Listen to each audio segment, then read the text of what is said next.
What is going on, everybody? BobbyFi here. We're going to be going through an early look of the main slate today. I said the early slate. It's Friday. We know there's no early slate. It's a big day. A lot of tournaments going on. Getting ready for the weekend. Football tomorrow. Football Sunday. Football Monday. So this is our last real just baseball slate for a while. I had a really good night last night. Did well in both baseball and football. Somehow I was cashing everywhere with my Jeff Wilson and the Captain Showdown stuff. I guess I had enough of the James Cook, but I was a little surprised actually that I did that well. And then baseball, I kind of nailed it for the size of slate it was, but didn't play a huge volume. Still, I think made 5 times my money. So very good night. Hopefully we can keep it going tonight. All right, Schmidt against Boston. I am confused at why Schmidt is projecting as well as he is. I like Clark Schmidt as a pitcher. I know Boston does strike out a little more than most people think. I don't know if I want to do this personally. It feels a little bit aggressive to play Schmidt against, on a giant slate. I can't cross him out entirely, but it's certainly not my first thought of what I want to do. I know he's been good. I understand it. I just feel like there's something about this that feels a little bit fishy to me. So that's just my first thought. I actually like the bats in this game, and they're going to get no love. They've been pretty bad, and there's plenty of better spots, I guess. But I'll keep both open mind to both sides, but especially the Yankee side, I think makes sense.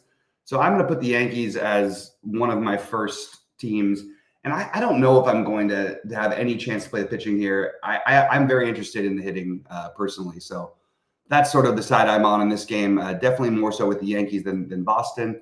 But I certainly think you can make a case for Boston as well. All right, let's move on to the next one. Sorry, I had to change my screens a little bit because things were getting in the way. Let's move on to St. Louis and Toronto. And just give me a second here. Sorry, guys. A little bit slow this morning. Woke up, missed my alarm. You know how that happens? It's literally it's something that happens in the old days. It actually went off. I just was too tired. So I didn't wake up. So I like Gausman. After just getting beaten over the head by trying to play St. Louis so many times, I'm interested in Gausman a little bit. In general, Fetty's not a guy we want to stack against. I think that I'm willing to take a shot here with Toronto. At the same time, he keeps the ball on the ground probably just enough. It probably ends up on the outside looking in, but I do have Toronto as a team I'm considering. And we've seen the streakiness of Gausman. Let's see how many lefties are in the lineup before we totally commit. But I do like Gausman for what it's worth today.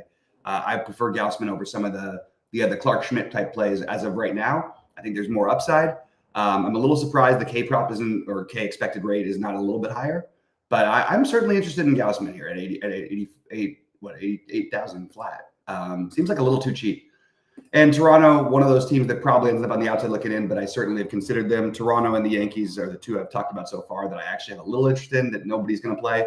But you're going to see why in a little bit because there are some stacks that are going to stand out like crazy. All right. BB and Littell, excuse me, in Cleveland.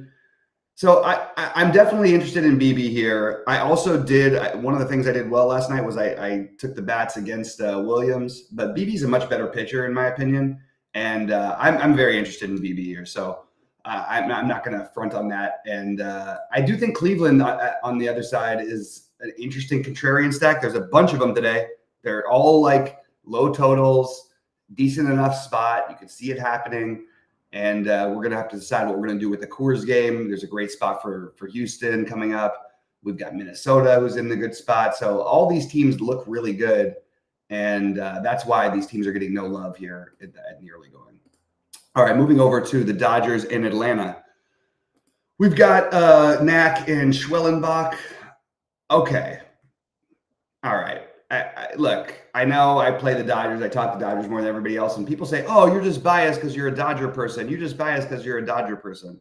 Well, this is the kind of year where you should be biased and be a Dodger person. I cannot understand. It's too much love for Schwellenbach, in my opinion. I like the kid. He's good. I'm not going to play him anywhere tonight. But are we really seriously going to get less than 5% owned on both of these teams? This feels like a really good contrarian spot to get different. And I think that I might dedicate a lot to this game. I'm going to check the weather a little bit. But this seems like I'm willing to go for it. You're not going to play the pitchers here. I'm willing to take both sides of this.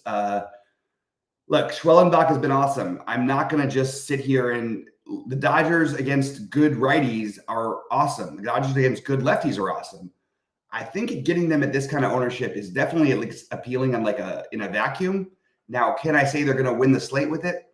That's a little bit tougher, but I'm certainly interested in both sides here, and I'm not afraid of attacking Landon Knack, so I have no issue if you want to stack Atlanta as well. But these are the first two teams that I actually think I'm going to be using tonight, and I'm pretty sure about it actually. All right, the basement dwellers. I guess the paid attendance for new tickets yesterday for the White Sox, or maybe it was the day before, was 17. Can you guys believe that? 17 people. I mean, that's not counting season ticket holders, promotions, all that stuff. Just regular buying a ticket. 17 people at a major league game. What's going on? That's like, man, that's less people than are watching this video right now. Oh, not quite, but less people than will watch this video. Anyway, all right, so we have a bullpen game for the A's and sort of what's going to be a bullpen game for the White Sox. We're giving 60 pitches to Crochet. Literally, if he threw 65 if he threw 70, I probably would have interest in him. I still think I'm going to have to put him on the board just because his strikeout upside is so massive. And if they decide to let him extend it at one of these points, he's still got a 5.2 expected K percentage, and he's 6,900.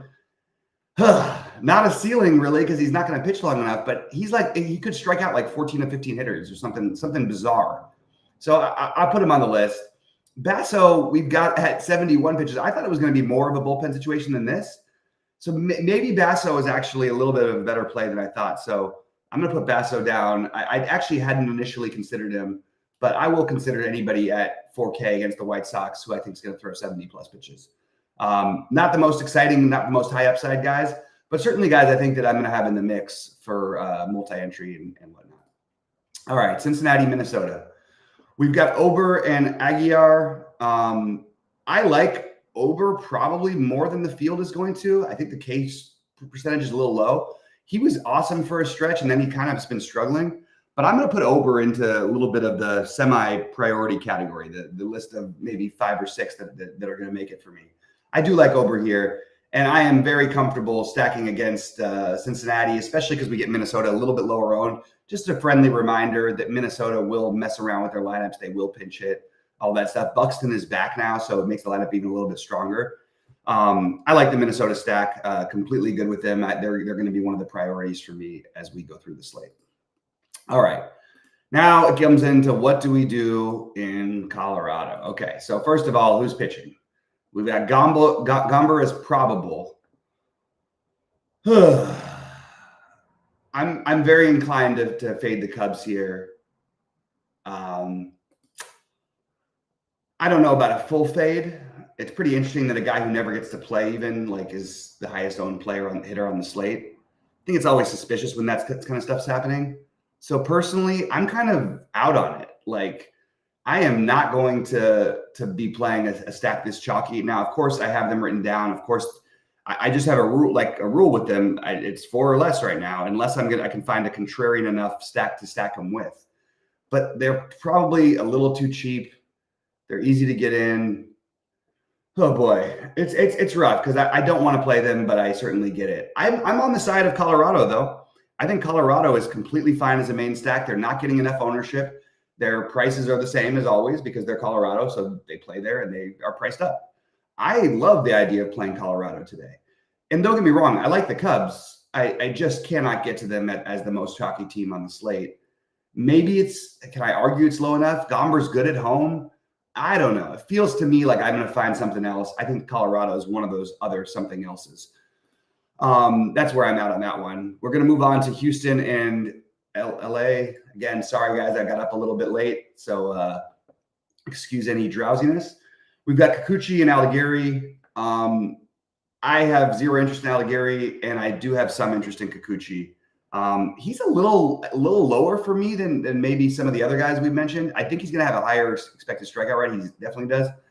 He's got the upside. He just rarely puts it together. And look, it's the Angels. It's completely fine. I get it. It's going to be chalky, but look, I can eat some chalk somewhere. So I will have some Kikuchi. I just am not sure how much yet. Houston might be the second most popular team. I think they are going to be the second most popular team on the slate. We know how that works. It's been ugly. It's finally cooled down here on the West Coast. Houston really hasn't had that massive game, but it is a great matchup. So, yeah, I'd be remiss not to mention Houston, but I actually have a rule for them also, 4 or less. I don't want to play something this chalky when there's plenty of other good options on the slate, and you just really can't get all that different with the Houston stack. So, for me, it's going to be a Houston, but it's going to be a 4 or less. All right, moving on to Milwaukee in Arizona. Remember, just notice how many runs that have been going on in Arizona games recently. This team scores a ton of runs. It is Freddie Peralta. You're getting 0 ownership on him. We've got him at coming back. He's got 92 pitches.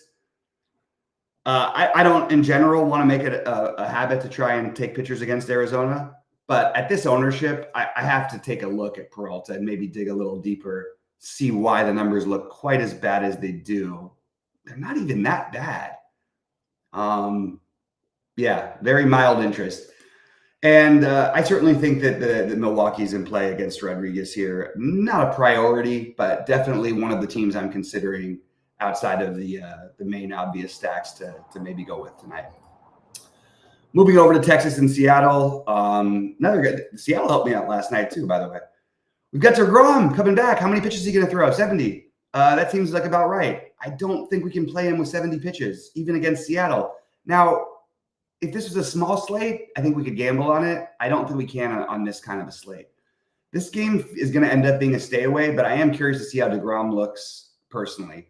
Yeah, you can make a case for Texas. I am not going to be the person to make that case.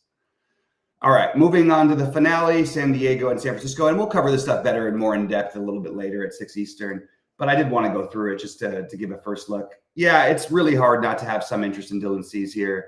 Highest strikeout expected rate on the slate. He's not ungettable at 9,400. So I completely get the Cease play. And I can't take pitchers at the moment against San Diego because they don't strike out enough. They got to be cheap or there's got to be something. But I will say that this expected strikeout rate of Logan Webb seems a little bit unfair, and he's a much better pitcher than that. Certainly not going to get to any of the hitting. So to sort of wrap it up, I'll get all my core plays for all the site members. I'll get all what I'm doing today up a little bit later. It's going to take me a little bit got a lot of stuff going on this morning that are just back-end company stuff. So I'll get to it a little bit later. But for me, priorities pitching-wise are going to be some combination of Cease, Ober, Kikuchi, Beebe, and Gaussman, considering Crochet and the 4K guy from Oakland. And then I like the Dodgers-Atlanta game. That's one of my contrarian takes. More chalky. I do like Minnesota. I do like Colorado. Cubs, but 4 or less. Houston, 4 or less. And maybe some Milwaukee. That's sort of my sum up of what I'm looking at. And we'll, if we're going to get this kind of viewership, we're probably going to stop doing these morning videos at some point soon. I enjoy doing them with Sheets because we get together anyway and talk about stuff. So maybe I'll keep doing them for that reason.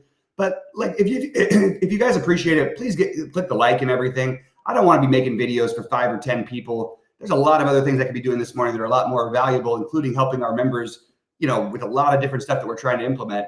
So let's either tune in or let me know. Just hey, why don't you just do the live show? Now we're ending the baseball season anyway. I think that's probably the route we're going to go during the playoffs. I guess we've just finished it out, but just thinking out loud, because it does feel kind of annoying to come in here for 5 or 6 people. And I love you guys. You guys are loyal to those 5 or 6. But I just think there's a lot of better things we could be doing. So anyway, good luck to everybody today. Hope you guys crush it. And I will be live at 6 Eastern to go over the slate. This is the first look, so we're just talking about thoughts off the top of the dome.